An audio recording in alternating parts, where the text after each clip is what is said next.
Hey, we're back. Today we're going to talk about catch cans.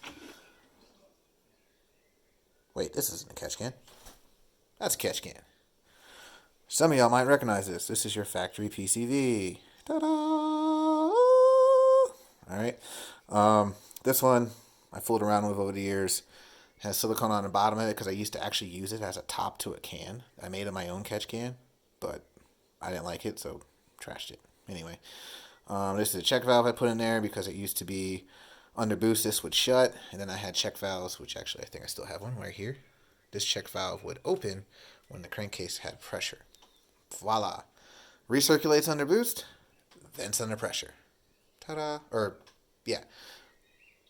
Sorry, backwards. Rewind. Recirculates under idle conditions and cruise, vents under pressure, aka boost. All right. Anyway, that's not what we're here for today. We're here to talk about putting a catch can in, or in my case, two. The factory setup, you got a hose over here for your valve cover, and then you got a hose under there for your valve cover. Those two come together to a T. All right.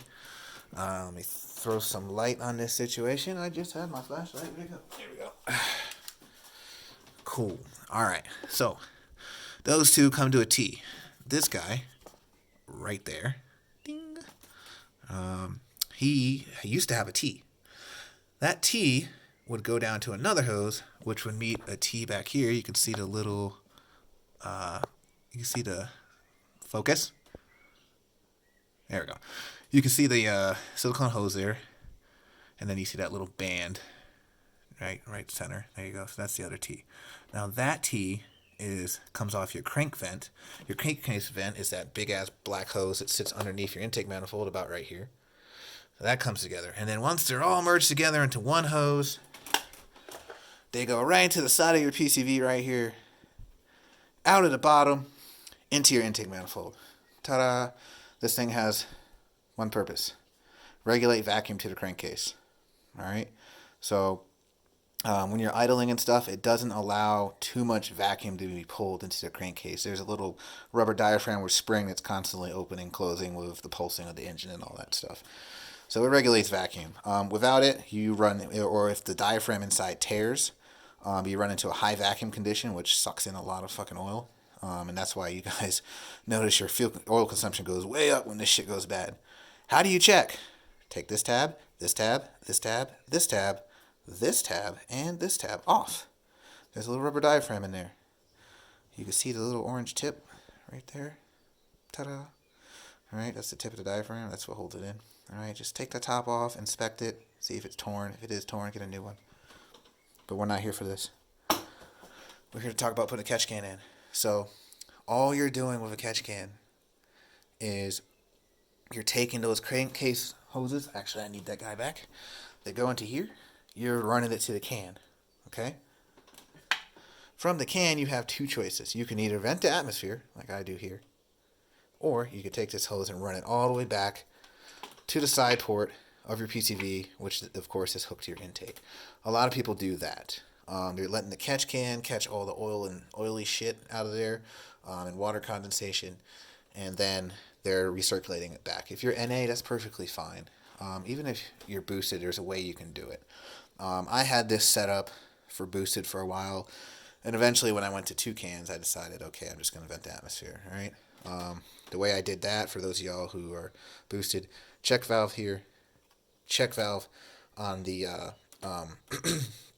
right here on the fucking filter, and all that happens is on the boost, this guy shuts. The crankcase gets pressurized. Of course, this guy opens to allow it to vent. And then under vacuum, this guy closes, this guy opens. So under cruise and idle, I'm recirculating. It's really nice. So you're at a stoplight, you don't smell crankcase fumes and things like that. But under boost, you know what I mean, you're not pressurizing your crankcase, it's venting. And that's really it.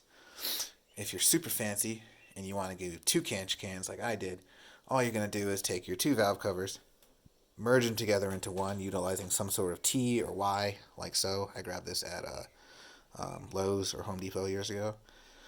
All right, you'll bring the two hoses together, out as one hose, into the catch can. And then the crankcase hose will go into its own catch can. And any remainder stuff, if you're like me and you left some stuff over, just blank them off. These were like little metal, like decorative caps that I found in like the housing section for, I don't know, like metal shelves. That's all I used. But yeah, it beats having to try and take those one-time clamps off, and I'm a little bit lazy, so why not just stick a plug in there and clamp it and call it a day. But yeah, that's it. That's 5 minutes and 30 seconds of your life you'll never get back, guys. By the way, also make sure you check this regularly to see how much oil is being collected.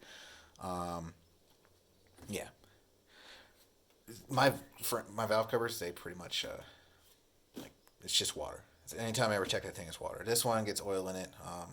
Makes sense. This motor doesn't have a Windows tray in it, so I do get a little bit of oil in there. But meh, that's all. I think I'm gonna turn the boost up tomorrow. 20 pounds, guys. What do y'all think?